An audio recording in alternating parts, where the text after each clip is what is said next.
12쪽 어간에 있습니다. 출애굽기 26장 30절.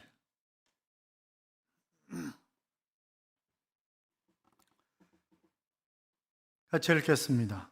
너는 산에서 보인 양식대로 성막을 세울지니라. 아멘. 같이 인사하시죠. 주의 이름으로 잘 될 것입니다. 더 잘 될 것입니다. 끝없이 잘 될 것입니다. 아멘. 연휴라 많은 분들이 어디론가 하여튼 가셨는데, 이렇게 예배 자리에 함께 하신 여러분, 하나님께서 이 한 주간 동행하심으로 행복한 한 주간의 삶이 될 줄로 믿습니다. 기도해 주셔서 세계 선교대회를 은혜 가운데 잘 마치고 돌아왔습니다. 그동안 장례가 몇 건 나서 가서 있으면서도 참 불편했습니다만, 어느 교단도 시도해 본 적이 없는 선교사님들의 실제적인 유익을 위한 그런 프로그램이었습니다. 인천공항에서 중간 변경지인 도하까지, 그리고 도하에서 다시 불가리아의 수도인 소피아까지, 공항에서 공항까지 19시간 10분에 걸쳐서 들어갔는데, 사회주의 국가였던 것처럼 어두운 그런 면이 보이는 그런 도시였습니다. 첫날 저녁 집회를 여러분의 간절한 기도에 힘입어서 은혜 가운데 잘 마칠 수가 있었습니다. 아침은 호텔식, 그리고 점심은 그 많은 인원이 들어가서 식사할 장소도 그렇고, 또 돈도 그렇고 시간도 그렇고, 그래서 불가리아에 사는 선교사님들이 밥솥을 다 가져왔어요. 밤새도록 호텔에서 밥하는 거예요. 그리고 그들은 10월 말에서 11월 초면 2톤 정도의 김치를 합니다. 선교사님들에게 전부 나누는 거예요. 그래서 남아있는 묵은 김치, 그거 밤새도록 쓸고 햄 쓸고 이래가지고 가다가 넓은 공간이 나오면 거기 차 세워놓고, 그리고 쫙 앉아가지고 브루스타 쫙 놓고 김치찌개 끓여가지고, 그리고 밥 한 숟갈씩 밥에다가 김치찌개 부어서 그냥 먹는 거예요. 그렇게 꿀맛인지. 그리고 저녁은 교회별로 돌아가면서 섬기고, 그랬습니다. 정말 은혜롭고 선교사님들에게 좋은, 왜냐하면 바울이 선교 여행을 했던 그런 지역들을 전부 돌면서 낮에는 선교 여행을 하고, 선교보고는 버스 안에서, 버스 타는 시간이 많으니까 버스를 나눠 타고 버스 안에서 선교보고를 받고, 그리고 저녁에는 집회와 선교 대책 회의를 하고, 유익한 시간들을 가졌습니다. 아이가 죽을 병에 걸려서 의사들이 포기를 했어요. 이 아이를 살려주시기만 하면 두말하지 않고 선교주로 나가겠습니다. 의사들이 포기한 아이였지만 하나님이 그 아이를 살려주셔서, 그래서 두말하지 않고 선교주로 나갔고, 그래서 불가리아의 블라고 에브그라드에서 집시들을 섬기고 계시는 그런 선교사님, 블라디보스톡에서 오신 선교사님은 이런 선교 보고를 하세요. 성경책이 필요해서 대한성서공회에 성경책을 좀 보내달라 그랬더니 30만 권을 보내왔답니다. 여러분, 30만 권이면 어마어마한 거죠. 트럭 수없이 실어야 되는 거죠. 그런데 세관에서 한 권당 1달러씩 세금을 내라는 거예요. 그럼 30만 달러의 세금을 내야 되는 거예요.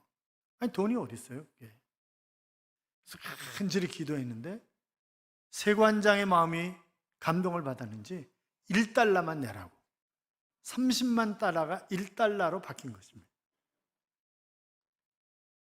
그런데 성경책을 나눠주는 것도 사회주의에서 이게 보통 문제가 아니잖아요. 그런데 마침 한국에서 누가 코란도 차량을 보내왔답니다. 코란도 뒤에다가 책을 잔뜩 싣고 계속 날리는 거죠. 그런데 도시에서 도시로 이동을 하려면 이동증명서가 있어야 되는 거잖아요, 이게. 그런데 성경책을 들고 이거 싣고 이동증명서를 받을 수가 없는 거죠. 그래서 항공 잠바를 입고, 그 다음에 새까만 선글라스를 끼고 가는데, 검문소 한 군데서도 검문한 적이 없었답니다. 왜냐하면 항공 점퍼에다가 까만 선글라스를 끼고 차를 몰고 다니는 사람은 마피아라는 거예요. 그럼 마피아를 건드렸다가 자기가 죽을지 모르기 때문에 검문소에서 절대 건드리질 않는 거죠. 그래서 30만 권을 무사히 잘 나눌 수가 있었다고 하는 그런 간증. 또 지금 중동 지역은 한글 붐이 일어나고 있는 거죠. 그래서 소피아 대학에도 한글 학과가 있어요. 그 세종학당이라든지 또 오만에서 온 제자도 역시 그 한글 학교를 열어가지고 거기서 이런저런 것들을 가르치면서 성경을 가르치는 거죠. 정말 그 감동이고 하나님 앞에 영광의 박수를 돌리지 않을 수 없는 그런 선교 보고들을 듣고 이러면서 얼마나 감사했는지 모릅니다. 오래전에 사돈이신 박중식 목사님이 이제 해외 나가실 때마다 교회에서 몇만 달러씩 가지고 나가시는 거예요. 그러니까 두 가정이 같이 미국 들어가도 걸렸어요. 돈을 너무 많이 가져와가지고. 그래가지고 이민국으로 끌려가고 그랬는데 이해가 안 되는 거죠. 돈을 왜 몇만 달러씩이나 도대체 가져가시는 걸까? 그런데 그 숙제는 금세 풀렸습니다. 왜냐하면 그분이 만약 LA 지역에 가면 LA 지역에 있는 한인 목회자들을 다 모으는 거예요. 다 모아가지고 가장 좋은 곳에서 식사를 대접해드리고, 그리고 조국을 떠나 있지만 하나님의 영광을 위해서 열심히 일하자고 등을 두드리면서 갈 때는 100달러씩 전부 돈을 드리는 것입니다. 그것이 큰 교회가 하는 역할이에요. 섬기는 거죠. 여러분 오해하지 말고 들으세요. 제가 듣기 좋으라고 교단 목사님들이 하시는 얘기를 그냥 액면 그대로 제가 믿지 않지만 전해드리면, 교단 목사님들의 대다수가 제가 정신적 지주랍니다. 별로 안 믿으시는군요. 또 현재 목회하는 교단 목사님들 가운데 어떻게 하다 보니까 가장 어른이 되었습니다. 그러다 보니까 처신하는 것이 쉽지만은 않습니다. 제가 1988년 가을 학기부터 대학원, 주로 대학원 졸업한 학생들을 30여 년 동안 가르쳤으니까 교단의 목회자들 가운데 상당수가 제자들이죠. 선교사님들도 역시 마찬가지입니다. 막 달려와가지고 교수님 막 이러고 그럽니다. 근데 저는 불안합니다. 왜요? 돌아올 때 그들을 빈손으로 돌려보낼 수 없는 안타까움이 저에게 있는 거죠.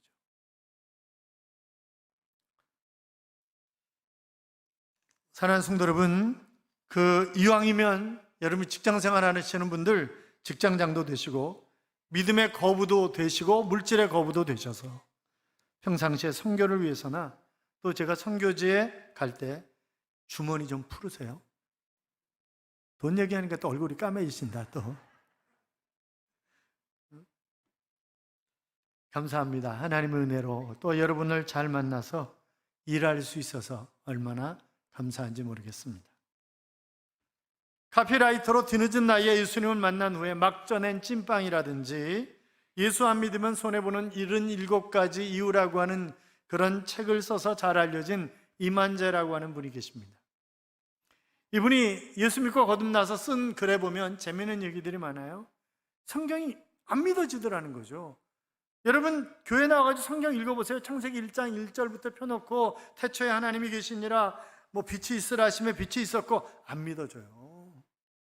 거기다가 또 동정녀 탄생이라든지 무리를 걷는 얘기라든지 이런 것들이 쉽게 믿어지지 않는 거죠. 비가 오지 않기를 위해서 기도했더니 3년 6개월 동안 비가 안 오다가 기도했더니 확 소나비가 쏟아지고 이게 믿어지냐고요? 쉽지 않은 거죠. 자기는 결혼할 때 교회 다니겠다고 약속을 하기 때문에 순교하는 심정으로 마누라를 따라서 예배당에 나왔다는 거예요. 그런데 가만히 보니까 멀쩡한 목사님이 뻥을 너무 치더라는 거지. 말도 안 되는 얘기를 5개의 보리떡과 2마리의 물고기로 5,000명을 먹이고도 12광주리가 남았다는 등 이상한 얘기를 태양아 머무르라고 기도했더니 태양이 머물러 있었다는 등 멀쩡하게 성경하지 뻥을 너무 친다, 그런 생각이 들더라는 거예요. 그런데 어느 날 그를 향해서 하나님이 하늘문을 열어주셨습니다. 목사님의 설교가 하나님의 음성으로 들려지기 시작하는 거예요. 예수님이 하나님이십니다. 그 설교가 그의 가슴을 뻥 뚫어주었습니다. 예수님이 하나님이시라면, 아니 보리떡 5개가 아니라 보리떡 2개로도 수천 명을 먹이고도 남는 건 아니야? 얼마든지 그분이 하나님이시라잖아. 그러면서 모든 성경의 기적들이 그대로 믿어지기 시작한 것입니다. 그는 예수를 구주와 주님으로 영접했고, 그리고 자기 인생의 구원자로 만나고, 지난 50년 동안 살아오면서 변변치 않게 세상 따라 물질 따라 살아왔는데 내가 뭐가 이쁘다고 하나님이 나를 하나님의 자녀로 삼아주시는가, 그것이 얼마나 감동이 되는지. 여러분 그렇잖아요. 우리가 예수 믿고 나서 내가 하나님의 자녀가 되었다는 것, 예수님이 십자가에 못 박혀 돌아가심으로 내가 죄 용서함을 받고 이제 천국이 나를 기다리고 있다는 것, 이 세상에 살아가면서 예수님이 늘 동행하는 그런 삶을 살아갈 수 있다는 것, 그것이 구원받은 자의 특권이고 은혜 아니겠습니까? 그렇잖아요. 사랑하는 여러분, 우리가 이런 은혜가, 그런 감동이 늘 여러분 안에 충만하시기를 주님의 이름으로 축원합니다.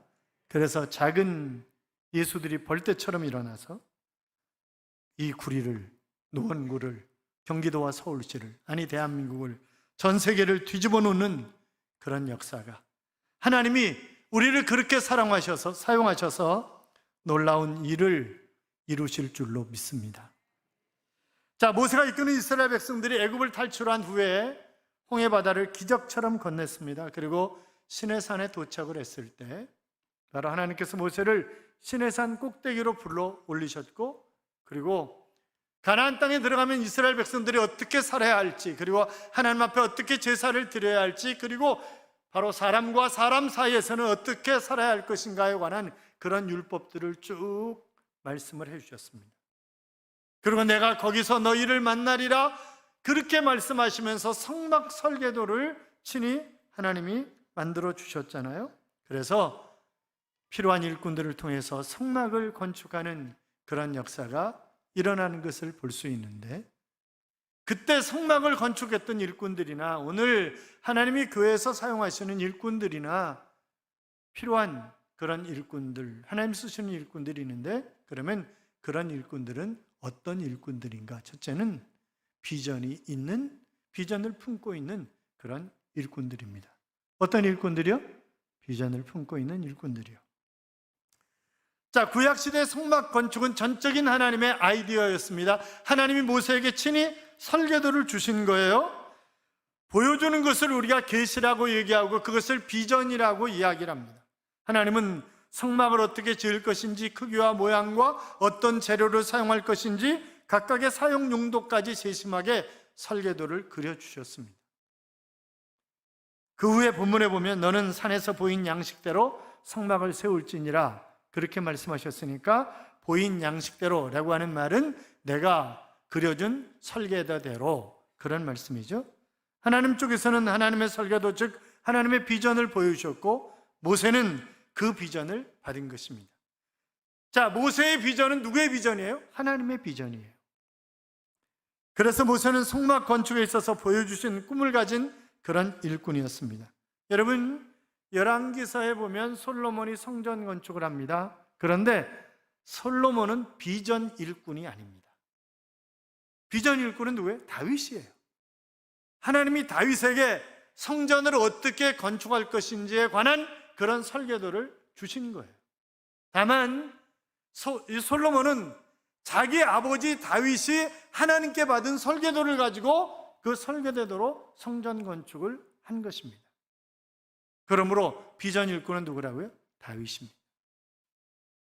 역대상 28장 19절에 보시면 다윗이 이르되 여호와의 손이 내게 임하여 이 모든 일의 설계를 그려 나에게 알려주셨느니라. 자, 하나님께서 설계도를 다윗에게 보여주셨다 그랬어요.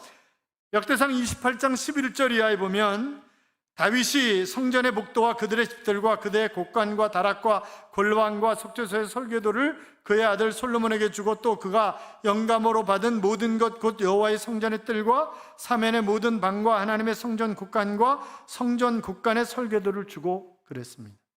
열왕기상 6장 38절에 보면 다윗이 하나님께 받아 그린 설계대대로 바로 솔로몬이 7년 동안 성전을 건축했다라고 하는 그런 이야기가 나옵니다. 그래서 비전의 일꾼은 다윗이고 그 설계대대로 시행한 사람은 솔로몬이다. 그렇게 얘기할 수 있는 거죠.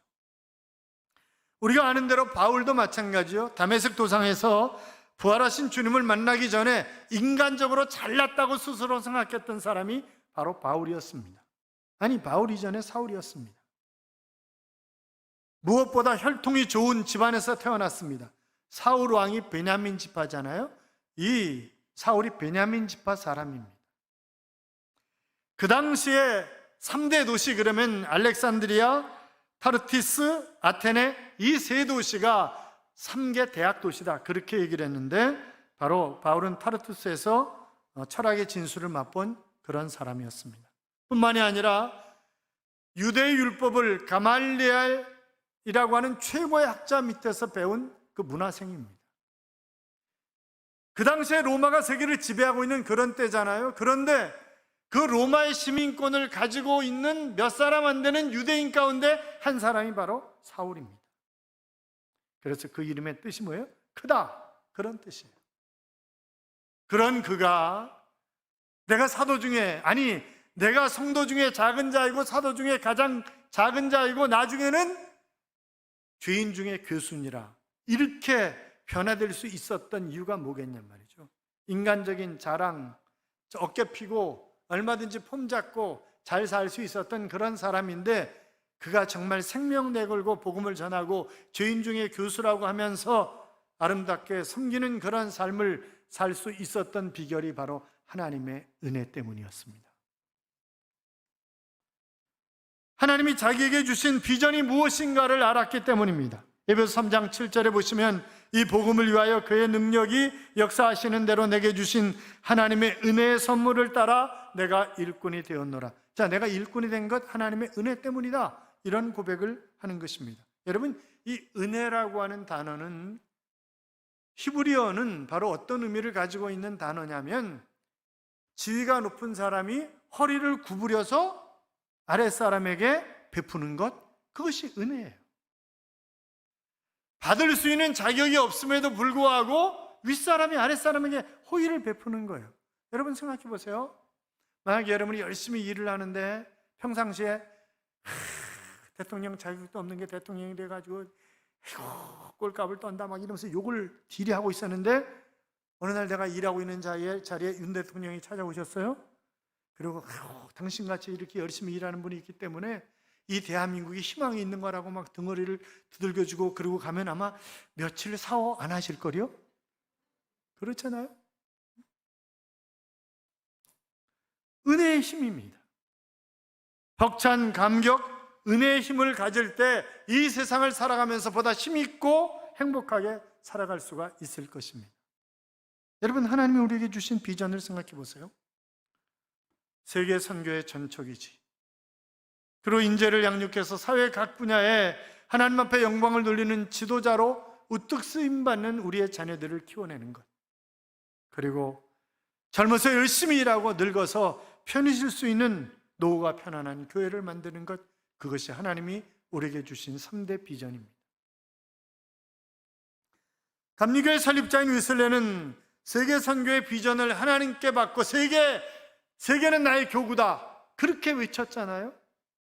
그리고 그의 평생의 비전이 이루어지지 않는다고 해서 실망하거나 그가 낙심한 적이 없습니다. 왜냐하면 하나님의 비전이기 때문에 이를 하나님이 이루실 것이다. 그래서 하나님께서는 당신의 일꾼을 땅에 묻으시지만 당신의 일은 계속해 나가신다 하는 그런 이야기를 했잖아요. 그러면서 마지막 그가 숨을 거두기 전에 최고의 은혜는, 세상에서 가장 좋은 것은 하나님이 일평생 나와 함께 하신 것입니다 라고 하는 그런 외침을 외치고 그는 하나님 품으로 갔습니다. 비전이 있으면 그 비전을 이루러 가면 하나님이 함께 해주시는 것입니다. 사랑하는 여러분, 비전의 일꾼들이 되시기를 주님의 이름으로 축원합니다. 뿐만이 아니라 일꾼은 하나님이 부르시는 것입니다. 그래서 부름받은, 하나님이 지명하신 일꾼이에요. 하나님은 당신의 일을 이루시기 위해서 지명하여 사람을 쓰시는데, 출애굽기 3장 4절에 보시면 모세를 지명해서 이스라엘 백성들을 애굽에서 구원해내는 일을 위해서 쓰시는 것을 우리가 볼 수 있습니다. 복음을 온 세상에 전하게 하기 위해서 핍박자였던 사울이 다메섹으로 성도들을 결박하러 갈 때 사울아 사울아 하시면서 부르셔서, 지명하여 부르셔서 이방인을 위한 사도로 하나님이 쓰시는 것을 볼 수 있잖아요. 그러면 과연 성막 건축하는 일을 위해서 하나님은 누구를 지명하여 부르셨는가? 출애굽기 35장 30절 이하에 보면 모세가 이스라엘 자손에게 이르되 볼지어다 여호와께서 유다 지파 훌의 손자요 우리의 아들인 부사레를 지명하여 부르시고 하나님의 영을 그에게 충만하게 하여 지혜와 총명과 지식으로 여러 가지 일을 하게 하되 그랬습니다. 자, 하나님은 부사렐이라고 하는 사람을 성막 건축의 총책임자로 지명하여 부르셨다는 거예요. 그리고 지혜와 총명과 지식을 주셔서 그로 하여금 일하게 하셨다고 하는 것입니다. 자, 그런데 성경이 뭘 기록하고 있냐면 그가 바로 훌의 손자다 이렇게 얘기를 하고 있어요.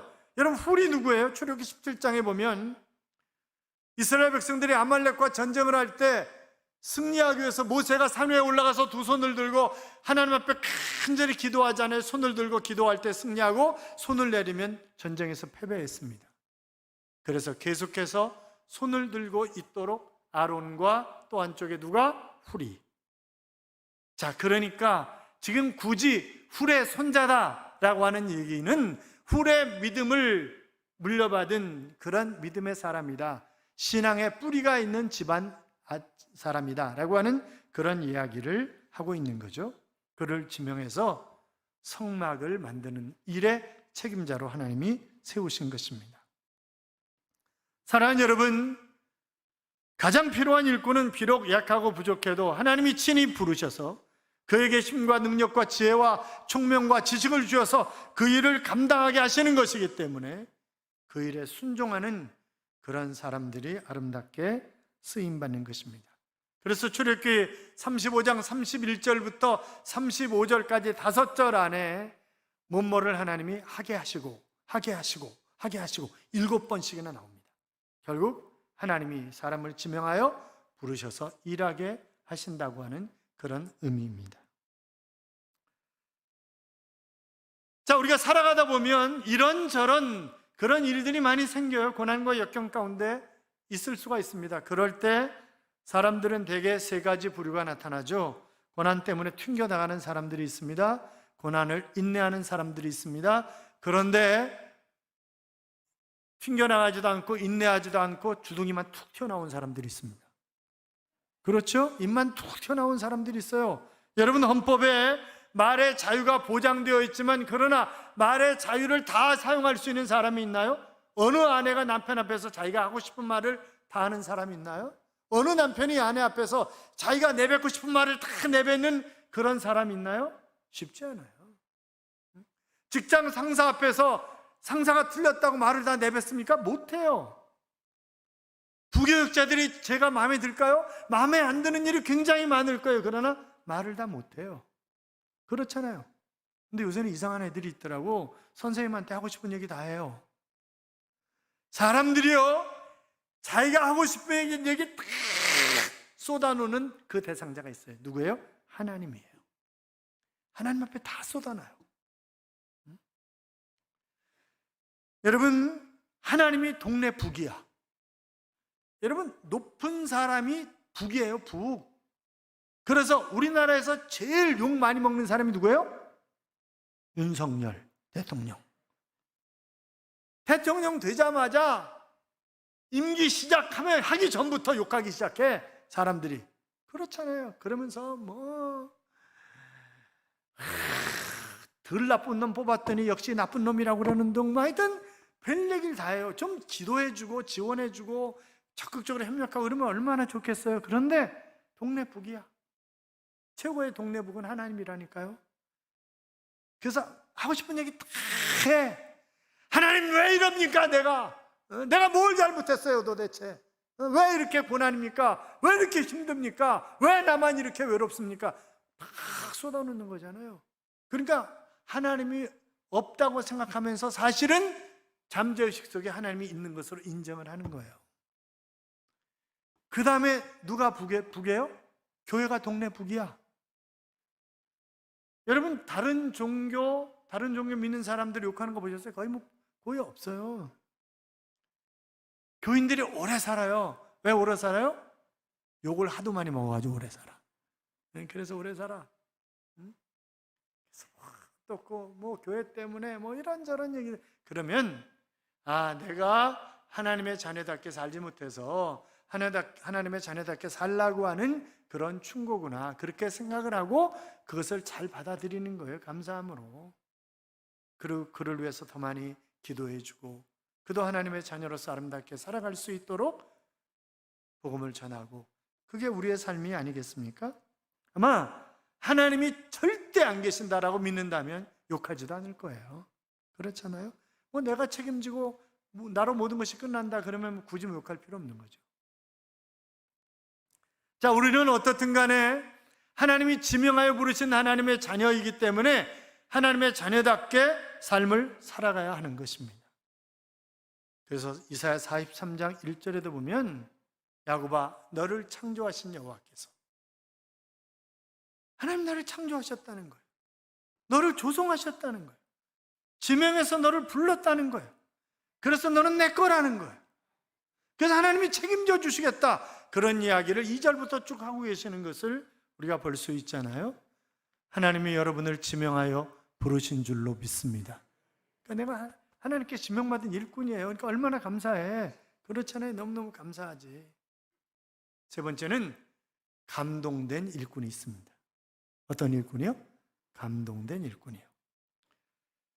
성막을 건축하는 일은 누구 한 사람의 일이 아니라 하나님의 비전을 받은 모세에 의해서 선포가 되고 부사례를 위시한 여러 사람들이 협력해서 이 일을 이루어가는 것인데, 그런데 그 사람들은 한결같이 성령에 감동된 사람이었다고 하는 것입니다. 출애굽기 35장 21절에 보시면 마음이 감동된 모든 자와 자원하여 그랬고, 26절에 보면 마음의 감동을 받아 슬기로운 모든 여인은 그랬고, 34절에 보면 오홀리압을 감동시키사 가르치게 하시며, 그래서 하나님의 일은 성령에 감동된 사람들이 해야 한다 하는 그런 말씀을 하고 있는 것을 우리가 볼 수 있습니다. 여러분, 감동이 돼야 내가 일하는 거예요. 감동이 돼야 하나님 앞에 바치는 거예요. 그렇잖아요. 모세가 성막을 건축하겠다고 선포했을 때 감동받은 수많은 백성들이 저마다 물질을 바쳤습니다. 그래서 출애굽기 36장 4절 이하에 보시면 어떤 얘기가 나오냐면, 제발 그만 가져와라. 너무 많이 가져왔더니 너무 많이 가져와서 제발 쓰고도 남으니까 제발 그만 가져오라, 그렇게 얘기하는 것을, 그러니까 성령의 감동이 아니고는 있을 수 없는 그런 일이죠.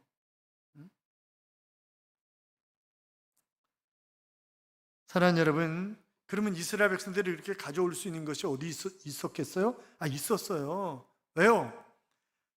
자, 피, 개, 이, 파, 축, 도구, 매, 암장 10가지 재앙을 통해서 애굽의 백성들이 너무나 시련을 겪습니다.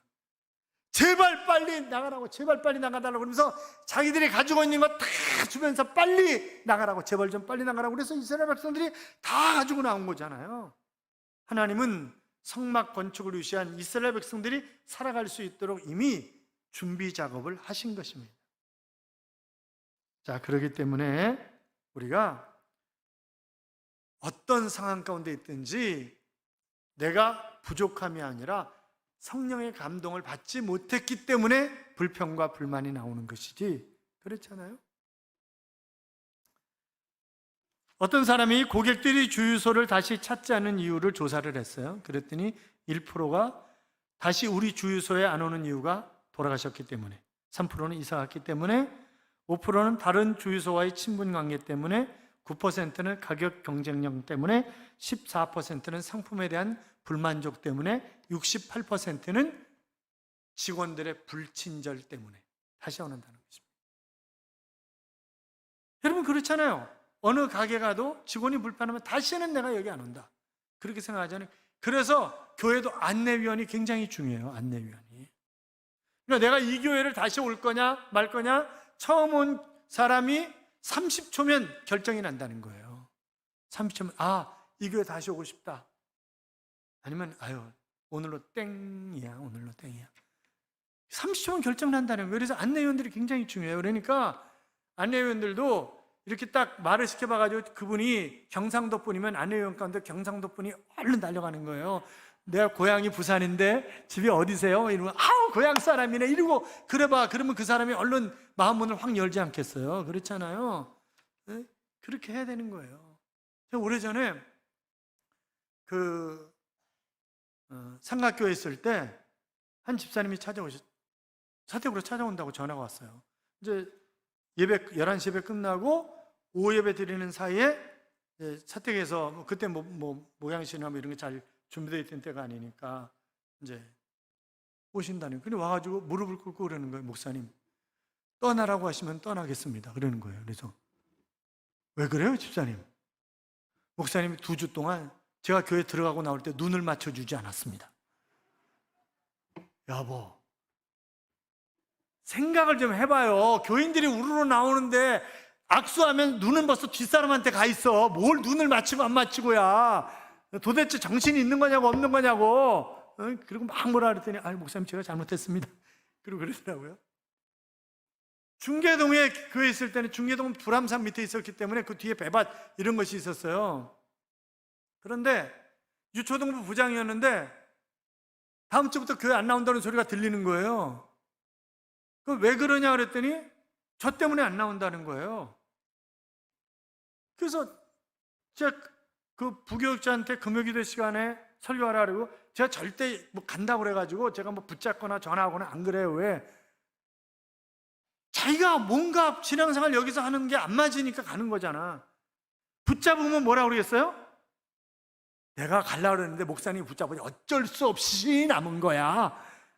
이러면서 늘 불평하고 불만하고 이러기 때문에 자기가 맞는 데 가서 신앙생활 해야 되는 거지. 그거는 신앙의 자유인데 그래서 또 가지 마요. 그래서 금요기도 시간에 찾아갈 리가 없는 거니까 제가 이유를 몰라가지고 찾아갔어요.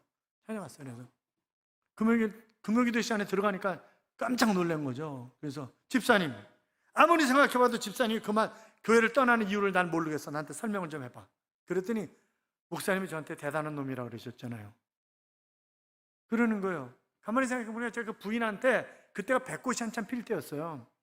그래서 집사님, 남편하고 오후 예배 드릴 때까지 뭐해? 그랬더니 남편이 자기를 모델로 배꽃 핀 데 가서 사진을 찍어주고 막 이런다는 거예요. 그래서 맨날 사진 찍고 이러고 다닌다는 거예요, 점심시간에. 그래서 정말 아내한테 잘하는 대단한 남자다. 그런 의미로 예배 끝나고 나가는데 그 남자 집사님한테 집사님 대단해 이렇게 얘기를 한 거예요. 그랬더니 그 양반은 2년 전에 재정위원이었었는데 2년 전에 그 재정위원들이 우리가 빚을 안고 살 수는 없는 거 아니겠습니까? 그러니까 건축업을 작정을 하자는 거예요, 저한테. 자기들이 먼저 작정을 하는 거예요. 그 양반은 34평짜리 아파트에 살고 있었는데 그거를 작정을 하는 거예요, 드리겠다고. 근데 2년 동안 한 번도 못 드린 거예요. 돈이 없으면 못 드리는 거지. 그렇잖아요. 제가 그 다음서부터 교회 헌금 작정을 안 해요. 이거 건축할 때도 작정 안 했어요. 건축금 안 했잖아요. 물론 장로님들은 제가 개인적으로 불렀어요. 얼마 드릴래요? 이러고. 그렇게 안 했지. 뭘 하셨으면 좋겠다고 제가 이렇게 얘기를 했지. 헌청금 안 한 거예요, 우리가. 작정 안 한다니까. 왜 그 사람 때문에 충격받아 작정 안 해요? 그래서 이제 그 양반은 어떻게 생각하냐면 너는 2년 동안 건축 헌금 작정하고 한 푼도 안 내고 뻔뻔스럽게 고개 들고 교회 나오냐? 넌 대단한 놈이다. 이렇게 받아들인 거예요, 본인은. 그래서 제가 그랬어요. 집사님, 내가 눈곱만큼도 한 번도 헌청금 얼마 했나 안 했나 뒤져서 보지도 않지만 그런 마음을 내 하나님 앞에서 가진 적이 없다. 자, 설사 가졌다고 생각해보자. 당신 같으면 사람들 앞에서 대단한 놈이야 이렇게 얘기를 하겠어? 그런데 한참 듣더니 목사님 제가 잘못했습니다. 여러분과 제가 관계가 안 좋으면 절대 말씀에 은혜가 안 됩니다. 교회 생활 하고 싶지 않아요. 힘들어져요. 그러니까 혹시나 여러분이 오해할 일이 어떤 잘못된 이야기를 들으면 저한테 물어봐요. 그럼 저 성격이 급하기 때문에 다 쏟아나 그냥. 제가 다 얘기하잖아요. 이런저런 거 다 얘기하고 집에 가서 맨날 혼나요. 자, 그냥 제가 다 얘기하잖아요. 어떤 분은 또 결혼 예배 드리러 가서 2년 만에 만났는데 일산으로 이사를 갔어요. 그래서 집사님 일산으로 했는데 왜 이사 갔어요? 직장 옆에도 아닌데니까. 목사님이 저 싫어하시잖아요. 응? 그것도 무슨 소리야? 그랬더니 아니 어느 목사님이 집사님 싫어하는 거 몰라? 이렇게 얘기했다는 거예요. 자기가 싫으니까 절 파는 거야. 그러니까 여러분이 만약 누구한테 목사님이 그러면 지 말이야. 그건 지 말. 지 말이지 제 말이 아니야. 지 말이야. 그러니까 오해하지 말고 만약에 저기 하면 저한테 물어보세요. 그럼 제가 얘기할까? 그래요 집사님 그럼 내가 잘못 생각했네. 그러든지 아니면 그 얘기 아니고 이거야. 그리고 설명을 바르게 해드리든지 그럴 테니까. 아셨죠? 여러분 우리가 자그마한 어떤 소리에 내 마음이 움직이지 않으려면 성령의 감동이 되어 있어야 돼요. 그러면 어떤 말에도 흔들리질 않아. 그런데 성령 충만하지 않고 성령의 감동이 안 돼 있으니까 자그마한 소리에 자꾸 시험 드는 거예요. 그렇잖아요. 시험 드는 건 문제가 누구다? 내가 문제다. 내가 문제지 다른 사람이 문제가 아닙니다. 이상한 얘기하다 시간이 많이 갔어요. 사랑하는 성도 여러분, 우리는 하나님께 필요한 일꾼이 되어야 합니다. 그러려면 첫째는 비전의 사람, 둘째는 지명하여 부름받은 하나님의 자녀라고 하는 사실을 내가 인식하고 살아야 되고, 셋째는 성령에 감동된 성령 충만한 그런 사람이 되어야 필요한 일꾼으로 쓰임받을 수 있다고 한다면 그렇게 사셔서 하나님 앞에 이익을 남기는 귀한 일꾼들이 되시기를 주님의 이름으로 축원합니다. 축원합니다. 이런 찬양이 있죠. 오직 주의 사랑에 매여 내 영 기뻐 노래합니다. 이 소망의 언덕 기쁨의 땅에서 주께 사랑드립니다. 오직 주의 임재 안에 갇혀 내 영 기뻐 찬양합니다. 이 소명의 언덕 거룩한 땅에서 주께 경배드립니다. 주께서 주신 모든 은혜 나는 말할 수 없네. 내 영혼 즐거이 주 따르렵니다. 주께 내 삶 드립니다 라고 하는 그런 찬양입니다. 내가 하나님의 사랑을 느끼면 느낄수록 내 영이 기뻐하며 하나님을 찬양하며 하나님을 위해서 일하고 싶은 것입니다. 사랑하는 여러분, 정말 내가 하나님 주신 비전을 가지고 지명하여 부름받은 하나님의 자녀라고 하는 사실을, 그리고 성령에 감동되어 아름답게 쓰임받는 삶을 살아가기를 열망하면서 우리 함께 찬양하겠습니다.